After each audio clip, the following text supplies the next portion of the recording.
না, হচ্ছে না। নোয়াখালী এক্সপ্রেসের কিছুতেই কিছু হচ্ছে না। এই যে সৌম্য সরকার প্রথমবারের মতো যোগ দিলেন বিপিএল দলটাতে, ব্যক্তিগত কারণে তিনি ছুটিতে ছিলেন। মোহাম্মদ নবী টি-20 চ্যাম্পিয়ন ক্রিকেটার, আইএল টি-20 খেলে এসে তিনিও যোগ দিলেন নোয়াখালী এক্সপ্রেস দলে। দলটা গত ম্যাচ থেকে ৪-৪টা পরিবর্তন আনলো একাদশে। প্রথম ৩টা ম্যাচ তারা হেরে গিয়েছিল, কিন্তু তারপর তো একটা গ্যাপ পেয়েছে ৬-৭ দিনের। তো এরপর খেলতে নেমে নোয়াখালীর অবস্থা যেই যাচ্ছে তাই ছিল, তেমন যাচ্ছে তাই রয়ে গেল। বরং আরও খারাপ হলো। কেননা এই ম্যাচে সিলেট টাইটান্সের কাছে তারা ৬ উইকেটে শুধু হারেয়নি, নিজেরা মাত্র ৬১ রানে অল আউট হয়ে গিয়েছে। এইবারের বিপিএল এর প্রথম দল হিসাবে ১০০-র নিচে গুটিয়ে গেল, সর্বনিম্ন রানের রেকর্ড গড়ল। এবং নোয়াখালী এক্সপ্রেস এই জায়গা থেকে আর কিভাবে ঘুরে দাঁড়াবে টুর্নামেন্টের প্রথম ৪ ম্যাচে ৪টা হেরে যাওয়ার পর, সেইটা একটা বিগ কোয়েশ্চেন মার্ক নিঃসন্দেহে। অন্যদিকে সিলেট টাইটান্স তারা নিজেদের ষষ্ঠ ম্যাচে এসে তৃতীয় জয় তুলে নিল। মাঝখানের একটা খারাপ সময় কাটিয়ে আবার ভালো সময়ে ফেরার একটা আত্মবিশ্বাস এই বিধ্বংসী জয় থেকে মেহেদী হাসান মিরাজের দল পেতেই পারে। ম্যাচটা যে সিলেট টাইটান্স জিতে নিল ৬ উইকেটে, সেইখানটাতে টার্নিং পয়েন্ট কোনটা?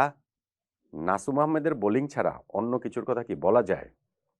নাসুম আহমেদ বাঁহাতি স্পিনার, বাংলাদেশ জাতীয় ক্রিকেট দলের। তার এই দীর্ঘ ক্যারিয়ারে কোনো পর্যায়েই কিন্তু তিনি টি-20-তে ৫ উইকেট পাননি। এই দিন তিনি ৫ উইকেট পেয়েছেন এবং সেটা ৪ ওভার বোলিং করে মাত্র ৭ রান দিয়ে। নাসুম আহমেদের বাঁহাতি স্পিনে ৪ ওভার বোলিংয়ে ৭ রানে ৫ উইকেট, এইটা এইবারের বিপিএলে সবচেয়ে ভালো বোলিংয়ের রেকর্ড। সব মিলিয়েও বিপিএলে স্পিনার হিসাবে সবচেয়ে ভালো বোলিংয়ের রেকর্ড, এবং বাংলাদেশের বোলারদের মধ্যে তার চেয়ে ভালো বোলিংয়ের রেকর্ড এই হিসাবে শুধুমাত্র সাকিব আল হাসানের রয়েছে। ৬ রানে ৬ উইকেট, তিনি একবার ক্যারিবিয়ান প্রিমিয়ার লিগে খেলতে গিয়ে পেয়েছিলেন। কম রান হিসাবে এই যে আমি যদি বলি হচ্ছে গিয়ে এই ৫ উইকেট নেয়ার হিসাবটা যদি আসলে বলি, আর সেইখানটাতে দেশি বিদেশি সব মিলিয়েই একবার হচ্ছে গিয়ে ৬ রানে ৫ উইকেট নিয়েছিলেন পাকিস্তানের মোহাম্মদ সামি। সেইটাই সবচেয়ে কম রানে ৫ উইকেটের রেকর্ড বিপিএলে। নাসুম আহমেদ এই দিন যে বোলিংটা করেছেন, তার জবাব নোয়াখালী এক্সপ্রেসের ছিল না। দেখুন, তারা যখন মাত্র ৬১ রানে অল আউট হয়ে গিয়েছে, সেই রান তারা করে জেতাটা সিলেট টাইটান্সের জন্য কোনো ইস্যুই ছিল না। একটা এখানে কৌতূহল জাগানোর ব্যাপার ছিল পারভেজ হোসেন ইমনের ওপেনিংয়ে নামা। সিলেট টাইটান্সের হয়ে এইবারের বিপিএলে তিনি ৪ নম্বরে ব্যাটিং করছেন এবং খুব ভালো ব্যাটিংই করছিলেন। ইনফ্যাক্ট ন্যাশনাল টিমেও কি তিনি ৪ নম্বরে ব্যাটিং করেন কিনা, টি-20 ওয়ার্ল্ড কাপ ঘিরে ওরকম পরিকল্পনা আছে কিনা, ওরকম আলোচনার জায়গাটাও ছিল। তবে এই ম্যাচে তিনি ওপেনিংয়ে ফিরেছেন, মাত্র ১ রান করে তিনি আউট হয়ে গেছেন। তারপরেও পাওয়ার প্লেতে তারা ১ উইকেটে ৫১ রানে পৌঁছে যায়। ফলে ওই ৯ উইকেটেই জেতার পথে ছিল। শেষে গিয়ে ৩টা উইকেট তুলে নিয়েছে বটে নোয়াখালী এক্সপ্রেস, তবে ৮.৫ ওভারে সহজেই ৬ উইকেটে ম্যাচটা জিতে নিয়েছে সিলেট টাইটান্স। ফলে এই ইনিংসের জায়গা থেকে টার্নিং পয়েন্ট বের করার আসলে কিছু নেই। নাসুম আহমেদের কথা যেটা বলছিলাম, দেখুন নোয়াখালী এক্সপ্রেসের ওই জায়গায় টার্নিং পয়েন্টের একটা দাবিদার হচ্ছে কি তাদের টসের সিদ্ধান্ত। টস জয়ের পরে নোয়াখালী এক্সপ্রেস তারা আগে ব্যাটিং এর সিদ্ধান্ত নিয়েছে, যদিও উইকেট কন্ডিশন, বিশেষ করে ওই মানে মেঘলা আবহাওয়া, এই কন্ডিশন, তাতে করে তো বোলিং করারই কথা। তারা আগে ব্যাটিং বেছে নিয়েছে। শুরুটা খারাপ করেনি, প্রথম ৩ ওভারে ২৪ রান উঠে গিয়েছিল। হাবিবুর রহমান সোহান ২টা ছক্কাও মেরেছিলেন, কিন্তু নাসুম বোলিংয়ে আসতেই সবকিছু আসলে পাল্টে যায়। নাসুম তার প্রথম বলটাতেই সৌম্য সরকারকে আউট করে ফেলেন। সৌম্য সুইপ করার চেষ্টায় তিনি ক্যাচ দিয়ে আউট হয়ে গেলেন।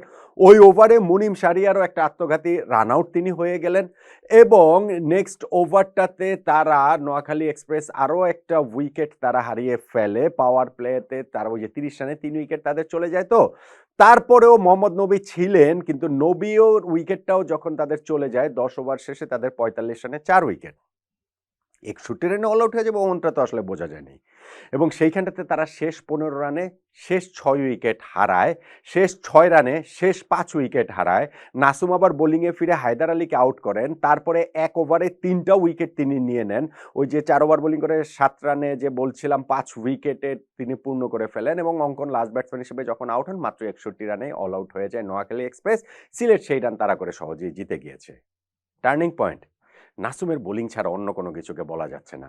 কেননা নাসুম ওই ৩ ওভারে ২৪ রান যখন নোয়াখালী এক্সপ্রেস তুলে নিয়েছে, তখন বোলিংয়ে এসে প্রথম বলে সৌম্যকে আউট করেছেন।